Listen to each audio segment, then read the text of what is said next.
माग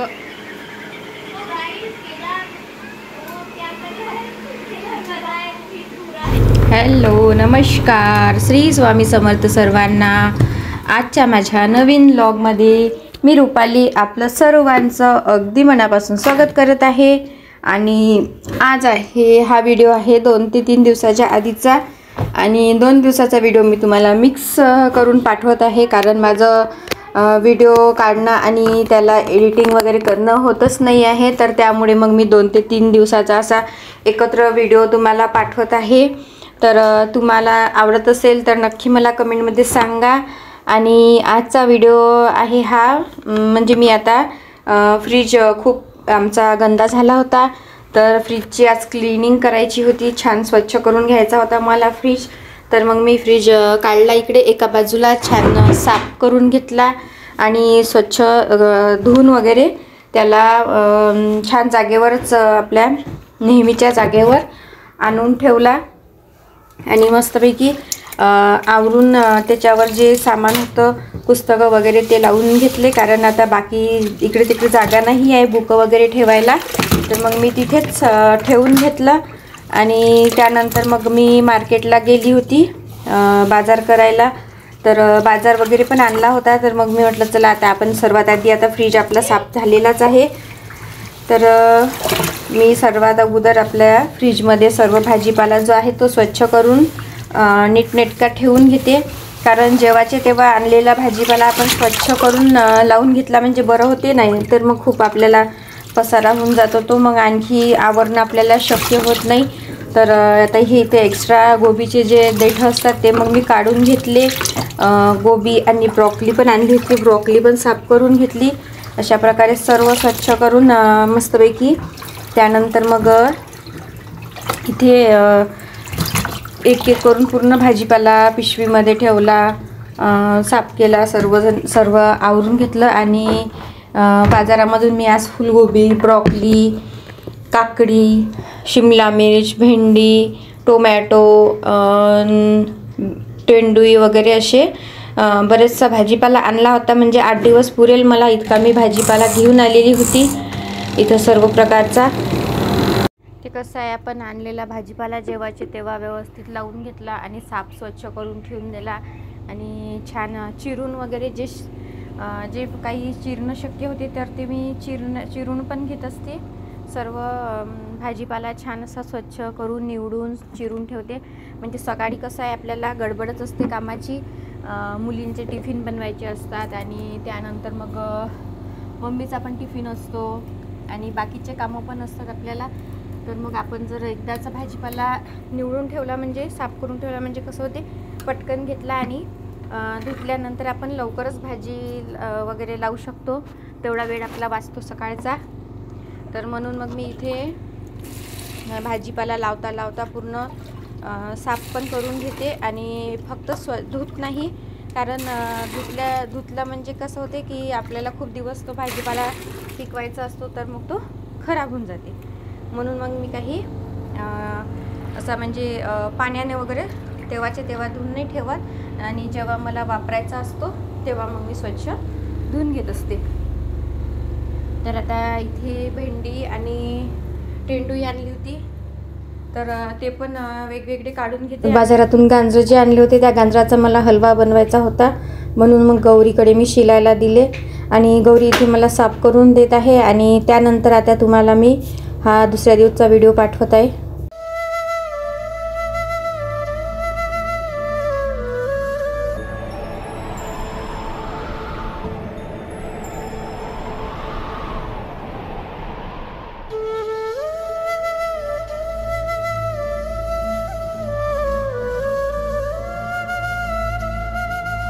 तर सकाळी अफ्रेशसाठी मी इथे आता गॅसवर पाणी ठेवून घेतलं, आणि कसं आहे अफ्रेशशिवाय आपल्या दिवसाची सुरुवातच होत नसते। तर मस्तपैकी गरमागरम आता मी अफ्रेश घेते, आणि अफ्रेशचं एक साईडला पाणी मांडलं, आणि कसं आहे टिफिन वगैरे बनवायचा असतो सकाळी, मुलांचा टिफिन आणि मम्मीसाठी पण बनवायचा असतो। तर मग मी आता इथे आधी डब्यासाठी डाळ लावून घेते, आणि भाजी पण बनवणार आहे। तर इथे आता मला बाहेर पण जायचं होतं, तर थोडं गडबडीतच मी आज स्वयंपाक बनवणार होती. थोडं लवकर सकाळी स्वयंपाक आटोपून घरातली सर्व कामं आटोपून मला बाहेर जायचं होतं. तर इथे आता मी कुकरमध्ये डाळ लावून घेतली आणि डाळीमध्ये छान हळद वगैरे घालून घेते, थोडंसं तेल घालून घेते आणि झाकण लावून घेते. तर इथे आता डाळ लावल्या कुकरमध्ये डाळ लावून घेतल्यानंतर इथं गॅसवर इथे एक साईडला पाणी पण मांडलं होतं अफ्रेश करण्यासाठी. तर मस्तपैकी आता अफ्रेश बनवते आणि अफ्रेश पिल्यानंतर बाकीच्या कामाला करणार आहे मी सुरुवात. तर इथे बाजूला गॅसवर नाश्त्यासाठी पण बनवायचं होतं, नाश्त्याचा डबा दिशाकरिता. तर त्यानंतर मग पास्ता आज नाश्त्यामध्ये बनवणार होती मी मुलांसाठी पास्ता, कारण मुलांना आवडतो म्हणून. आणि जास्त तर मी असे फास्ट फूड आपले अनहेल्दी फूड मी जास्त करून बनवतच नसते, कधीच बनवते. तर कसं आहे, मुलांची कधी डिमांड असते तर ती पण आपल्याला पूर्ण करायची असते. तर त्यांच्या इच्छेनुसार पण मग चला मग आता मी आज पास्ता पण बनवणार आहे. तर आता माझं इथे अफ्रेश रेडी झालं आणि अफ्रेश रेडी झाल्यानंतर त्याच गंजामध्ये मी पाणी ठेवून घेते पास्ता उकडण्यासाठी. छानपैकी असा आपला पास्ता उकडून घेते. आणि हे बघा, बाहेर अंधारच होता, जवळपास सकाळचे 5:30 वाजलेले होते. तर हा 5:30चा व्हिडिओ आहे, बाहेर अंधारच आहे. तर हे बघा, हे माझं मनी प्लॅन्टचं झाड आहे किचनमध्ये, किती छान दिसत आहे. आता तर मस्त ग्रोथ करून राहिलेलं आहे ते. चला तर या मग सगळ्यांनी अफ्रेश पिण्यासाठी. तर इथे गंजामध्ये जे पाणी मांडलं होतं त्यामध्ये मी आता पास्ता टाकून घेते उकडण्यासाठी. तर हे बघा, इथे मला तिघांसाठी पास्ता बनवायचा होता. तर मग मी इथे गंजामध्ये तिघांपुरता पास्ता टाकून घेतला आहे. आणि आज भाजी बनवत आहे मी फुलगोबीची. तर फुलगोबीची भाजी बनवण्यासाठी इथे फ्रीजमधली फुलगोबी काढून घेतली. तर ही फुलगोबी जी आहे ती मी कट करून घेतलेली होती आधीच. तर ही आता मी एका आपल्या कॅरी बॅगमध्ये भरून अशी फ्रीजमध्ये ठेवली होती. ब्रॉकली वगैरे ज्या भाजी शक्य आहे त्या मी चिरूनच ठेवते सकाळी, मग मला गडबड व्हायला नको म्हणून, वेळही तेवढा माझा सकाळचा वाचतो. तर आता मी फुलगोबीमध्ये गरम पाणी टाकून घेतलं. थोड्या वेळ आता ही अशीच पाण्यामध्ये ठेवून घेणार आहे. आणि त्यानंतर मग गोबीची भाजी पण बनवून घेते, छान अशी पाणी वगैरे झारून घेणार आहे गोबीमधलं. तर इकडे आता पास्ता बनवायची पण आपली तयारी सुरू आहे. गॅसवर एक साईडला कुकर सुरू आहे आणि इकडे पूजेची पण तयारी सुरू आहे. सर्व हळूहळू सर्व कामं एकत्रच करून घ्यावी लागतात, सकाळी थोडी गडबडच राहते. तर आपला पास्ता शिजून तयार आहे. तर तो मी एका चाळणीमध्ये, प्लॅस्टिकच्या चाळणीमध्ये काढून घेतला आणि त्यावर थोडं थंड पाणी टाकून त्याला मोकळा करून घेते. जेव्हा आपला पास्ता शिजतो तेव्हा गरम असतानाच त्यावर थंड पाणी टाकून घ्यायचं आणि असा मोकळा करून घ्यायचा, म्हणजे तो एकमेकाला चिपकणार नाही. तर इथे आता कढईमध्ये पास्ता बनवायला घेतला. तर कढई तापून घेते आणि कढई तापल्यानंतर त्यामध्ये टाकून घेणार आहे तेल, कांदे, टोमॅटो वगैरे जे माझ्याकडे व्हेजिटेबल होते ते मी थोडेफार इथे कढईमध्ये टाकून घेणार, कांदा, टोमॅटो वगैरे.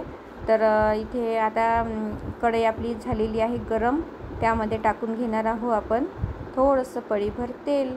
तर अशा प्रकारे सकाळी सगळ्याच महिलांना गडबड असते. तर मला नक्की कमेंटमध्ये सांगा की कोणाकोणाची अशी धावपळ होते ते सकाळी. तर अशा प्रकारे प्रत्येकच बाईच्या मागे धावपळ असते, स्वयंपाकाची, कामाची, सकाळची, मुलांची शाळेची तयारी करून देणे, त्यांचा टिफिन बनवून देणे. तर असे बरेचसे कामं असतात. आणि हे कामं माझे जवळपास 9 वाजेपर्यंत मला आज पूर्ण करायचे होते आणि मी 9 नंतर बाहेर जाणार होती. तर तिथला पण मी बाहेरचा थोडासा व्हिडिओ तुम्हाला शेअर करणार आहे. तिथे गेल्यानंतर जितकं माझ्यानं घेणं होणार तितकं मी थोडाफार घेणार आहे, जास्त तर घेऊ नाही शकणार पण थोडाफार घेणार आहे. तर मग आता इथे बघा, कढईमधलं आपलं पाणी जे आहे ते सोकलं होतं. तर त्यामध्ये आता तेल टाकून घेत आहे मी. आणि कढई आपली कसं आहे, गॅसवर थोडा वेळ पाणी ठेवून आपली कढई ठेवून गरम होऊ द्यायची असते. आणि ओली कढई जर आपण ठेवली तर ते पाणी, मग त्यामध्ये तेल टाकलं तर मग ते उडण्याची पण शक्यता राहते आपल्या अंगावर. तर इथे तेल तापलेलं आहे आणि त्या तेलामध्ये मी कांदे पण टाकून घेतले. तर आपले थोडा वेळ कांदे मस्त परतून घेणार आहे तेलामध्ये, छान असे लालसर होईपर्यंत आपल्याला कांदे परतून घ्यायचे आहेत. आणि सकाळी कसं एकच काम नसते, आपल्याला स्वयंपाकही करायचा असतो आणि बाकीचे जे कामं असतात ते पण तर मी पटापट आवरण्याचा इथे प्रयत्न करत असतो. तर मला रोजच सकाळी लवकर स्वयंपाक करायचा असतो, पण आज जरा थोडी गडबडच झाली माझ्या मागे. तर हे बघा, आता नाश्ता वेगळा, स्वयंपाक वेगळा आणि अशी भरपूर असा वेळ आपला महिलांचा जात असतो आपल्या सकाळच्या याच्यात. आणि दिवसभर तर कामं नसतात आपल्याला, पण सकाळी मात्र भरपूर असे कामं राहतात. खूप गडबड होत असते आपल्या मागे. आणि इथे आता कांदे वगैरे झाले, त्यामध्ये थोडंसं तिखट, मीठ आणि हळद टाकून घेतलं आहे. आणि हा पास्ता जो आहे तो मी साधाच बनवणार आहे, कारण माझ्याकडे पास्ता मसाला वगैरे काही नव्हता सकाळच्या धावपळीमध्ये. आणि तर हे बघा, आता टोमॅटो वगैरे टाकून घेते आणि छान थोडीशी 5 मिनिट ही प्लेट झाकून ठेवते, म्हणजे छान मऊसर टोमॅटो आपले शिजून येतात. तर हे बघा, इथे आता आपले टोमॅटो शिजलेले आहे. तर त्यामध्ये मी असाच आपला जो पास्ता होता शिजवून घेतलेला तो पण टाकून घेणार आहे. अशा प्रकारे एकदम साधा आणि सिंपल असा पास्ता बनवत आहे. आणि थोडेसे सॉस होते माझ्याकडे, टोमॅटो सॉस, चिली सॉस आणि ग्रीन चिली सॉस वगैरे होता, तर ते पण मी इथे टाकून घेणार आहे यामध्ये. आणि तर आपला रेडी आहे इथे पास्ता. या सगळ्यांनी मस्तपैकी गरमागरम पास्ता खाण्यासाठी. तर आता हे थोडा रेड चिली सॉस वगैरे टाकून घेतला. आणि इकडे एक साईडला मी जो कुकर मांडला होता वरणाचा तो पण झालेला आहे. तर थोडा आता हे बघा ग्रीन चिली सॉस. तर हे बघा, असे छान जितके आपल्याकडे घरी अवेलेबल असतात सॉस ते आपण पास्त्यामध्ये टाकू शकतो. आणि जेवढ्या व्हेजिटेबल्स असतात त्या पण आपण टाकून घेऊ शकतो. तर अशा प्रकारे हे बघा आपला पास्ता तयार झालेला आहे. तर आता मुलांच्या पण तयाऱ्या होत आलेल्या होत्या सकाळी. तर हे आता मी टिफिन भरून घेते. टिफिनमध्ये पूर्ण पास्ता काढून घेतला आणि तीच कढई थोडीशी बेसिंगमध्ये धुवून घेतली आणि त्याच कढईमध्ये मी गोबीची भाजी बनवणार आहे. तर इथे बाजूला आपलं वरण पण शिजलं होतं, तर त्यामध्ये थोडंसं लागणारं पाणी जे आहे ते मी गरम करून घेते आणि गरम केलेलं पाणीच वरणामध्ये टाकते, कारण आपलं जे वरण असते ना त्याच्यामध्ये आपण थोडं गरमच पाणी टाकायला पाहिजे, तर ते वरण चविष्ट लागते. आणि थंड पाणी जर टाकलं तर मग ते आपल्याला असं टेस्टी लागत नाही वरण खायसाठी. तर इथे एक साईडला गरम पाणी मांडून घेतलं वरणामध्ये टाकायला. आणि इथे भाजीसाठी कढई तयार आहे. कढईमध्ये घालून घेतलं होतं मी तेल तापल्यानंतर त्यामध्ये टाकला थोडासा कांदा. आणि कांदा छान ब्राऊन होईपर्यंत आपल्याला परतून घ्यायचा आहे. तर इथे कांदा झाल्यानंतर त्यामध्ये लसूण आणि जिऱ्याची पेस्ट टाकून घेते. लसूण काढून घेतला होता मी इथं खलबत्त्यामध्ये, छान असा काढून घेतला लसूण. आणि हे बघा, कढईमध्ये आपल्या मस्तपैकी आपला लसूण आणि कांदा छान थोडा वेळ फ्राय होऊ देते. आणि एकदम साधी सोपी अशी फुलगोबीची भाजी आज बनवणार आहे. कुठलाही मसाला वगैरे मी आज भाजीमध्ये नाही टाकणार होती. तर इथे आता आपले तिखट, मीठ जे आहे, कोरडे मसाले ते सर्व टाकून घेतले. तिखट, मीठ, हळद वगैरे. तर हे बघा, आता आपले मसाले होऊ द्यायचे आहे थोडेसे आपल्याला. आणि त्यामध्ये घालून घेतले टोमॅटो. तर हे टोमॅटो पण आपल्याला मऊसूद होऊ द्यायचे आहे. आणि त्यामध्ये मग जी वॉश करून ठेवलेली आपली फुलगोबी होती त्याचं पूर्णपणे पाणी झारून घेतलं इथे. आणि ते मग यामध्ये टाकून घेणार आहे. तर आपले टोमॅटो पण छान गलगल शिजले, तर ही गोबी टाकून घेते आता यामध्ये. आणि हे सर्व गोबी मिक्स करून घेते, म्हणजे सर्व एकत्र आपल्याला ते मसाले मिक्स होऊन जातील. आणि इथे वरणासाठी पण तडका तयार करून घेतलेला आहे. त्यामध्ये जिरं, मोहरी टाकून घेतली तेलामध्ये आणि थोडा कढीपत्ता, 1-2 मिरच्या कट करून टाकून घेतल्या आणि छान अशा तेलामध्ये होऊ दिल्या. आणि हा तडका आता आपण टाकणार आहोत वरणामध्ये. तर हे बघा, आपलं वरण तयार आहे.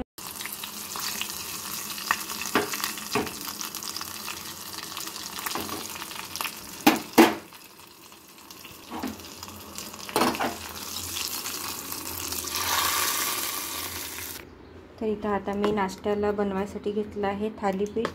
पराठे बनवून देणार आहे मम्मीला आणि केदारला. आणि त्यावरून स्टफिंग करायला हे गोबी, कांदे वगैरे चिरून घेतले, टोमॅटो सगळं हे इथे चिरून घेतलेलं आहे. इथे थोडंसं लसणची पेस्ट वगैरे टाकणार आहे. आणि इथे माझ्या चपात्या झालेल्या आहेत. तर आता आपला बराच स्वयंपाक आटोपत आलेला आहे.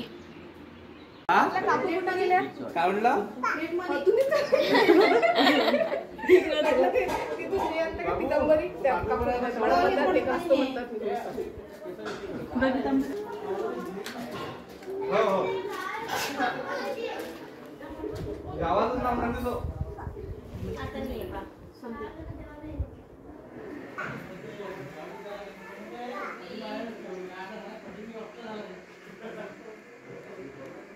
विशेष म्हणता इथून पूर्ण नाही का, जेवढी कळत नाही तेवढी जीव मारून द्यायची पदार्थ. त्याला बघा, जेवढे काढला जीव मारून द्यायचं. बस. लाईन गेली होती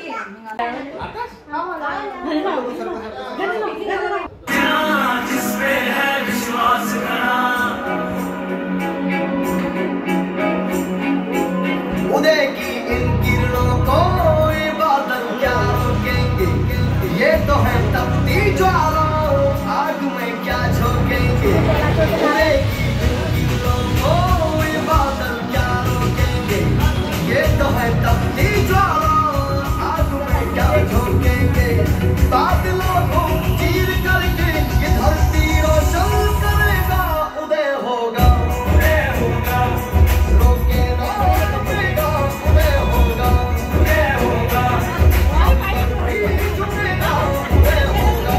तर हा थोडासा व्हिडिओ मी तुम्हाला शेअर केलेला आहे. जिथे मी बाहेर गेलेली होती तिथे आमच्या मॅडमचं आज वेलकम होतं, कारण त्या USA वरून परत आल्या होत्या. तर थोडासा हा व्हिडिओ मी तुम्हाला फोटो पाठवलेला आहे. तर इथेच मी आजच्या व्हिडिओचा एंड करते आणि परत भेटूया उद्याच्या नवीन व्लॉगमध्ये. तोपर्यंत बाय.